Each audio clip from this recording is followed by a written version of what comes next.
თელავის მუნიციპალიტეტის გამგეობას 2015 წლის ბიუჯეტში სხვადასხვა სახის სოციალური პროგრამების დასაფინანსებლად 330.800 ლარი აქვს ჩადებული, მათ შორის გაჭირებულ მოქალაქეთა ერთჯერადი დახმარების მიზნით გამგეობა 60.000 ლარს დახარჯავს. ახალშობილთა ოჯახების დასახმარებლად ბიუჯეტიდან 50.000 ლარია გამოყოფილი, სამედიცინო მომსახურების თანადაფინანსებისთვის კი 60.000 ლარი დაიხარჯება.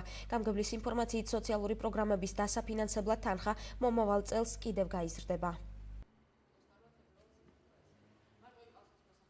ეს თანხები გავითვალისწინეთ ჩვენ იმის მიხედვით, შარშან ანალოგიურ 5 თვე არის, შარშანას ჩამოყალიბდა აგვისტოდან ჩვენი მუნიციპალიტეტი, აი 5 თვეში რაც დაიხარჯა, იმის ანალოგიური ავიღეთ და ცოტა კიდევ ზედმეტობით გავითვალისწინეთ აი ეს თანხა და თუ არ გვეყოფა წლის ბოლოს შეგვეძლება ცვლილებების შეტანა ბიუჯეტში, გვექნება ალბათ შემოსავლები მიწის გაყიდვიდან, პრივატიზებიდან იქნება რაღაც თანხები და ძირითადად სოციალურ საკითხზე იქნება დამატებული თანხები.